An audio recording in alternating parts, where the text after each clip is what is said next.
Senegalese.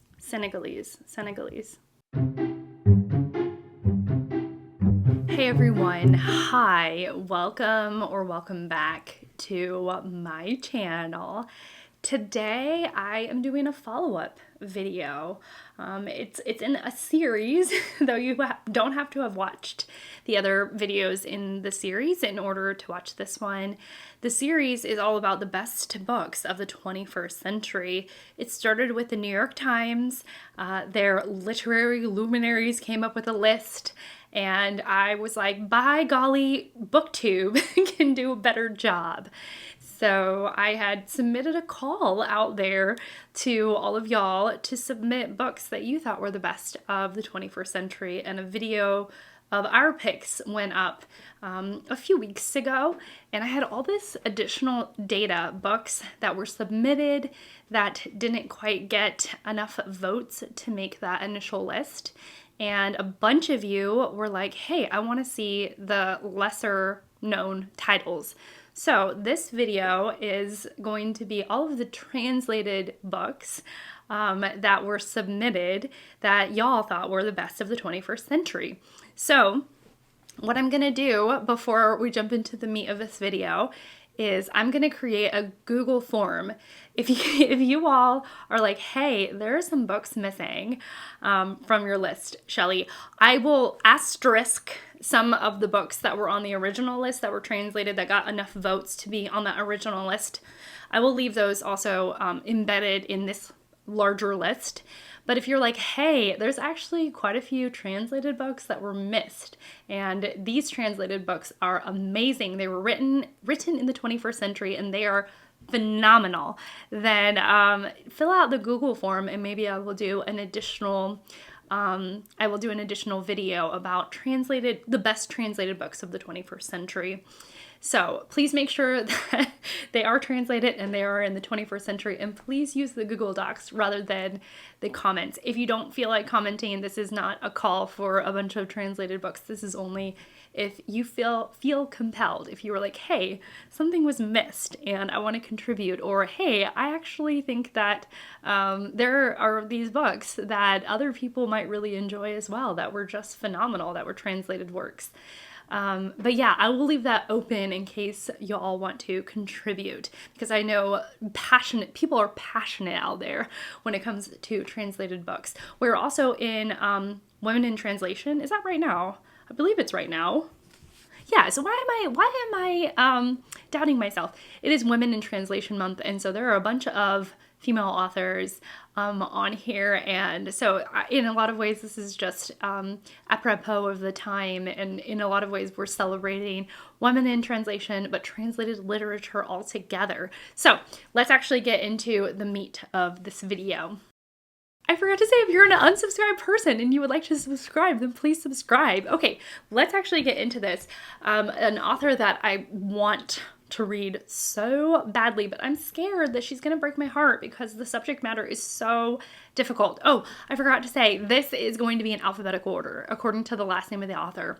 But anyways, the first book is Secondhand Time by Svetlana Alexievich, which I actually own, and it's somewhere on these shelves. I'm not going to look for it now. It's not the time. It was originally written in Russian, and the translator is Bela Shayevich. It was originally published in Russian in 2013, and it was translated into English in 2016. And it is Alexievich's.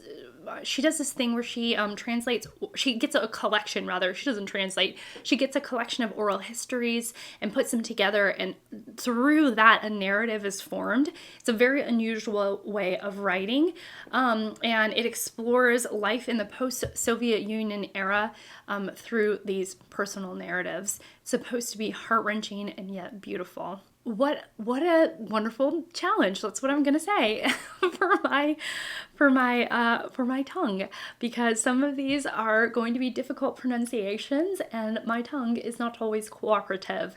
So the next book is Selenoid by Mircea Cărtărescu. Cărtărescu. It was originally published in Romanian in 2015, and it was translated by Sean Connor into English in 2022. This is a surreal, semi-autobiographical novel that explores the inner life and fantastical experiences of a failed writer.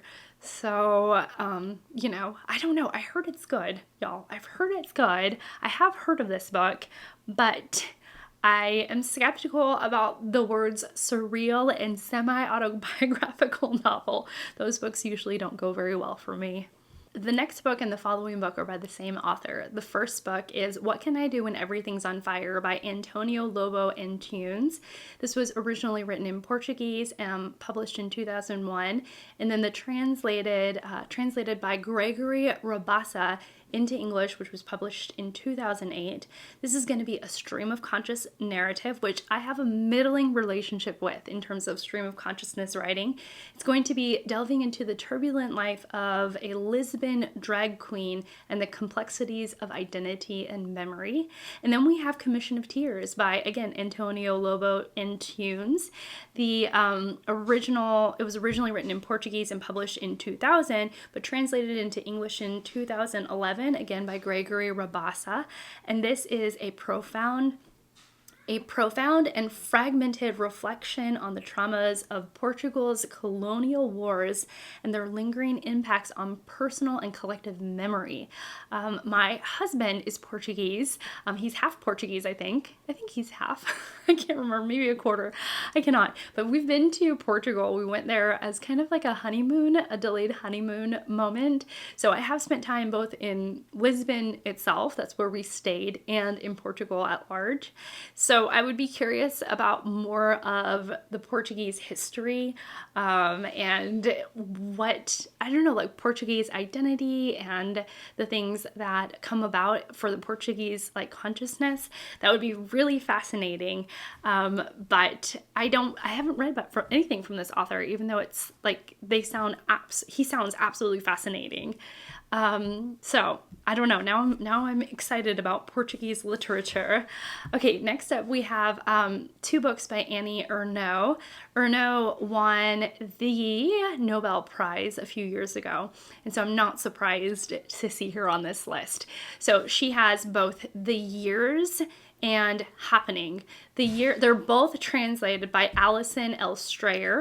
The Years was published originally in 2008 and translated into English in 2017, and Happening was originally published in 2000 and translated in 2001 in English.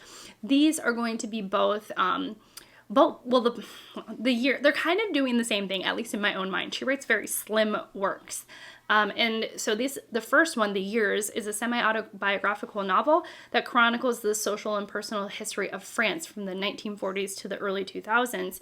And we're mostly looking at it through Ernaux's life. And then the Happening, not The Happening, Happening is a memoir of Ernaux's personal experiences while she seeks out an illegal abortion in the 1960s in France and the impact of that on her own life and personal beliefs. I've heard these are heart-wrenching books, but absolutely fan-frickin-tastic. I heard they're amazing, but just utterly heart-wrenching. France shows up again with the book At Night All Blood is Black, which is by David Diop. It was originally published in the French in 2018 and then translated and published into English in 2021. Translated by Anna Maskafakis, this is going to be a haunting tale of a Senegalese soldier in World War I who is grappling with the brutalities of war that he is still carrying around and the trauma of losing his comrades in World War I. And be with you. Okay, but I'm talking. Okay, so, all right, the next book is a Georgian book, and it is The Eighth Life by Nino Hares. It was originally published in 2014 and then translated by Charlotte Collins and Ruth Martin, published in English in 2019. This is a family epic. I know this as Charlie Brooke Reed's, one of her Charlie at the channel, Charlie Brooke, reads as one of her favorite books. She says it's beautiful and heart-wrenching. It's a massive thing, y'all. This book is a chunky little boy, and it is a family saga that's going to span over an entire century and revolution, focusing on the life of a Georgian family and their secrets, which sounds like it would be right up my alley, but I'm scared about the length, y'all. If I was being a total stickler about the list, and pub dates, I would have not have included this. And it is, because it was first published in 1995, and it is I Who Have Never Known Men by Jacqueline Hartman. I've actually read this. And the most recent translation came out in 2019. So I'm putting it on here for good measure because it was mentioned a couple of times on our original voting. And so it was originally published in French in 1995, but it was translated in 2019 by Sophie McIntosh. This is going to be a dystopian-esque book that is about several women living in a bunker underground, and they seem to be held captive against their wills.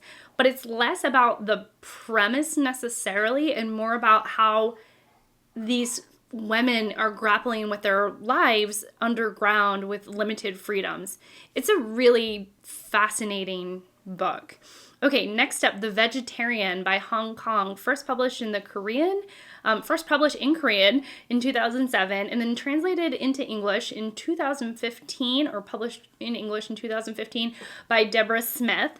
This is an exploration of family and society through a woman who renounces meat and disrupts her family's lives. I've heard there is a transformative element to this. I don't know much about it, but I know that it is very well loved and well read on BookTube, well represented on BookTube. Next up is Human Acts by Hong Kong, same author, again, originally written in Korean, but published in 2014. And then our same translator, Deborah Smith, it was published in English in 2016. So this is going to be about, the Gwangkaji. No, I could do this. The Gwangju uprising in South Korea through the eyes of various individuals that are affected by the violence. So interesting that she does such an about face with her writing. First one is about the family and the inner workings of a certain individual who has just given up meat. And then now we're going to be looking at several individuals looking at this very violent event that happened in South Korea. That is fascinating. So we go from Korea to Japan with Miyako Kawakami. This is going to be the book Heaven by Miyako Kamikawi, first originally published in Japanese in 2009, and then translated by David Boyd and Sam Bett into English in 2022. This is going to be about a schoolboy who's bullied and then befriended by a girl who is also an outsider. So we're thinking about themes of loneliness and hope amid that loneliness. We're stuck indoors today because of Tropical Storm Debbie. So you might hear some loudness, and Harry's like, I want to know what's going on.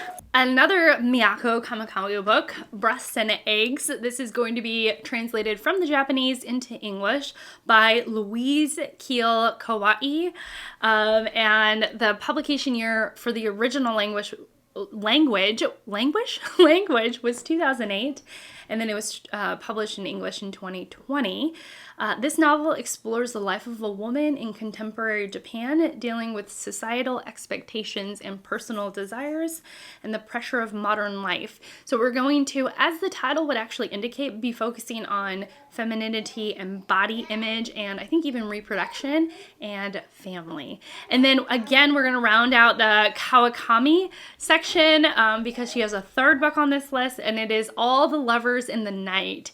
We're going back to the translators, David Boyd and Sam Bett, and it was translated in, for some reason my notes doesn't have when it was published in Japanese, but it was translated into English in 2022, and it is about a solitary woman who now is navigating love and life in Tokyo, dealing with loneliness and the complexities of human connections. It kind of sounds like Convenience Store Woman, which is another translated work about, again, kind of a woman who is navigating life but has a very odd connection to a convenience store. But anyways, that's that book, and it made it onto our original BookTube list of the best books of the 21st century. This is a different book, but it seems like it's dealing with the same themes. The next two books are going to be the first two books in the Remembrance of Earth's Past trilogy, which is a science fiction trilogy, and it is by Cixin Liu and translated by Ken Liu. The English publications came out in 2014 and 2015, and it is a First Contact trilogy. I think that, and so the books are actually The Three-Body Problem and The Dark Forest, which I think, I'm almost positive, was made into a television show, and it was airing quite recently. So I think it's getting some hype right now. I think these books are just getting some general hype right now, and we're getting like a genre fiction, science fiction book, which is kind of interesting. Science fiction, maybe a bit of fantasy. And I thought the title of the trilogy was fascinating because it is wink, wink, nudge, nudging to The Remembrance of Things Past by Marcel Proust, which is a stream of consciousness written in the 1900s, I believe, the early 1900s by Marcel Proust, French author, talking about the Belle Epoque era. So I just thought it was interesting that the title was definitely lifted from and nodded to Marcel Proust. I know a little bit about Marcel Proust because my husband is a super fan of his work. So, yeah. All right. Next up, from the Spanish, we have Infatuations by Javier Maris, and it was translated by Margaret Jolcosta. It was published in English in 2011, and it's about a woman who becomes entangled in a complex web of relationships and obsessions, which is probably why it's called Infatuations. But I like that kind of thing. I don't know, messy things. I like messy relationships. In my reading, not in my real life, okay? Then we have also from the Spanish, Hurricane Season by Fernando Melchor, published in English in 2020 by Sophie Hughes, or translated by Sophie Hughes and published in English in 2020. This is set in a Mexican village. This novel delves into the lives of its inhabitants amidst the backdrop of violence and societal decay. Also sounds kind of like a Shelley book. I don't know. I have so many books, y'all. I can't go down the rabbit trail, but it sounds interesting. Then we are back in Japan with Haruki Murakami. If you know much about me, I don't really care for Murakami's work, but I can respect those who do and are super fans of him. So, we have Norwegian Wood by Haruki Murakami, and it was originally written in Japanese. Our translator is Jay Rubin, and it was published in English in the year 2000, so barely making the cut. This is a novel that explores love and loss of a young man who's living in the 1960s in Tokyo and grappling with the complexities of his relationships and impact of personal tragedy. It's a melancholy novel. And then we have 1Q84, which is also, I think, there is a character in that book. I haven't read it. I decluttered it recently. There's a character in that book who is obsessed with Marcel Proust's In Search of Lost Time, which is the first, Swan's Way is the first book in the Remembrance of Things Past. Anyways, so there's more connections to Marcel Proust in this list. But it was originally written in Japanese, translated by Jay Rubin and Philip Gabriel, published in English in 2011. And it is about, it's set in 1984. It's about two characters and the way that their lives converge. I've heard it's a weird one. It's supposed to be, for those who like Murakami, I think this is like his pièce de résistance, the thing that everybody loves. But don't switch to a bad French accent right now, Shelley. But it's just, I don't really want to read it. I've heard it's a maximalist novel to the core. Okay, now we're sticking in Japan with Earthlings by Sayaka Morata. Also, this is the same author that did Convenience Store Woman. It was originally written in Japanese, translated by Jenny Tapley Takamori, and it was first published in English in 2021. This is about a woman who believes that she is an alien and is dealing with traumatic events as she struggles with her identity and societal norms. I've heard it is like a super weird book. A super weird book. But that's okay. It's fine. Another Japanese novel, like right in a row, y'all. So we have The Housekeeper and the Professor by Yoko Aawa. Agawa.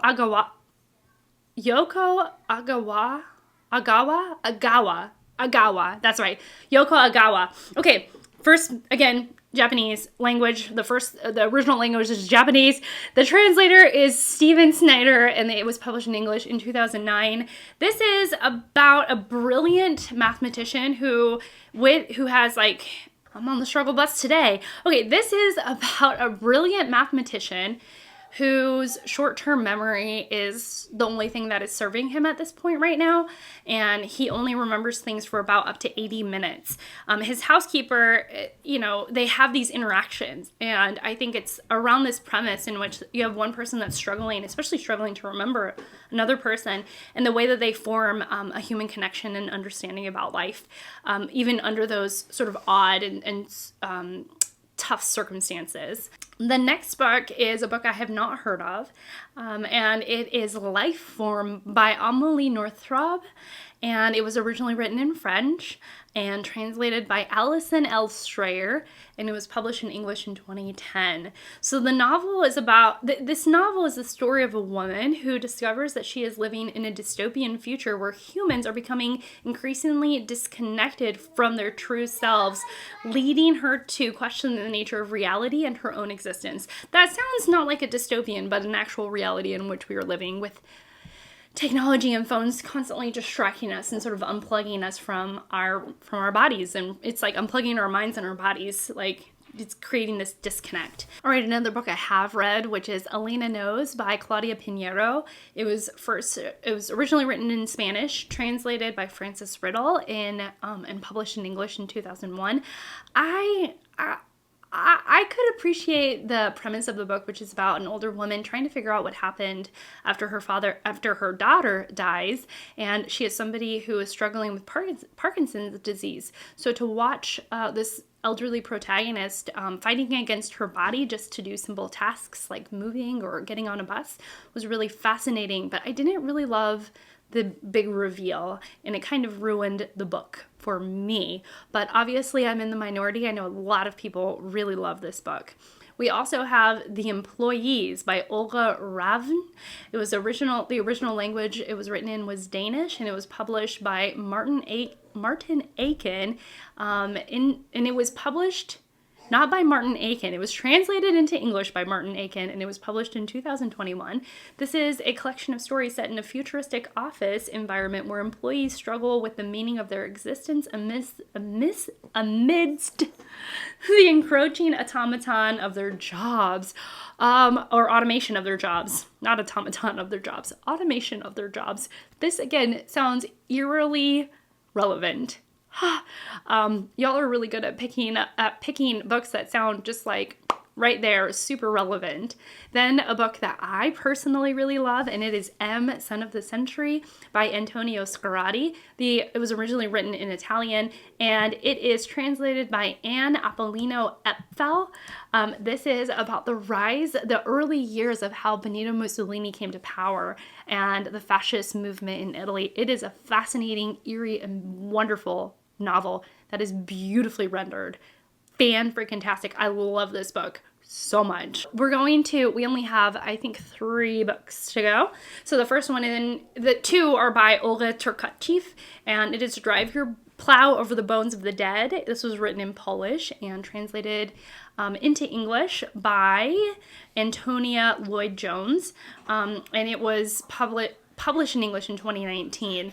A reclusive woman in rural Poland investigates a series of mysterious deaths. That's what this book is about, unraveling deep-seated secrets in her community.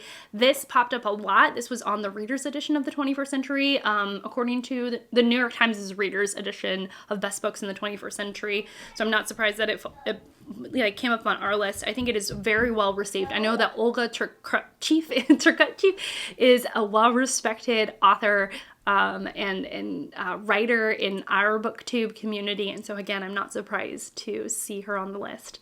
And then we also have the Books of Jacob, which was translated by Jennifer Croft and published in English in 2022. This is going to be exploring the Frankinist movement in 18th century Eastern Europe and exploring the life of Jacob Frank.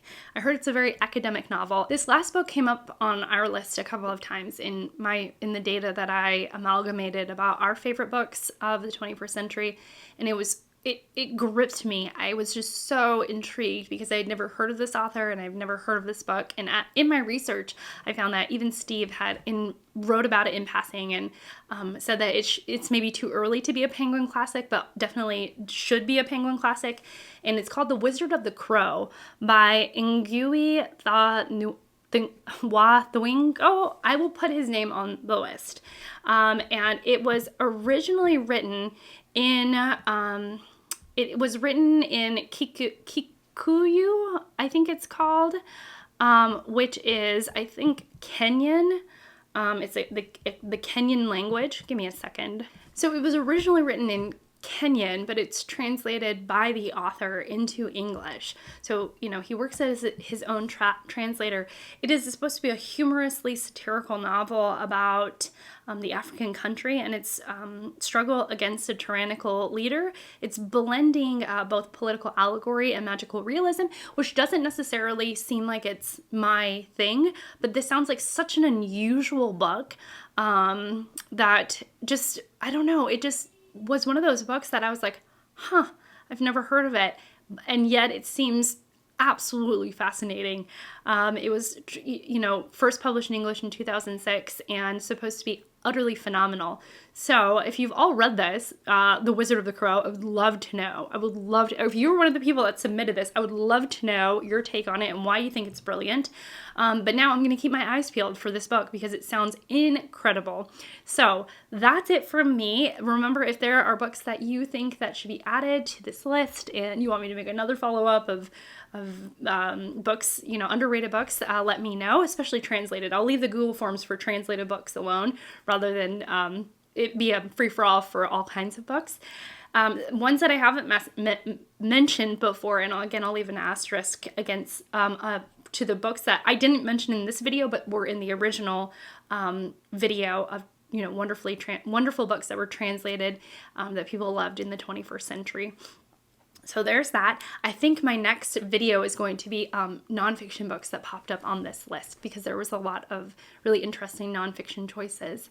And then from there, I might do like underrated novels maybe underrated novels and then underrated other, because there were a handful of like graphic novels and kids books and things like that that were really interesting to comb through and to see, how people I don't know, that it was just really interesting to see these submissions. So if there's a new book that you must go out and pick up now, let me know. If you also just want to tell me a little more about these books, I would love to know that as well. But mostly I just want to say thank you for spending this time with me. I really appreciate it.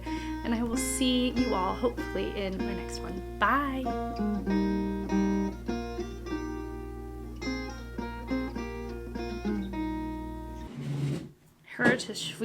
This last book is definitely my Persistade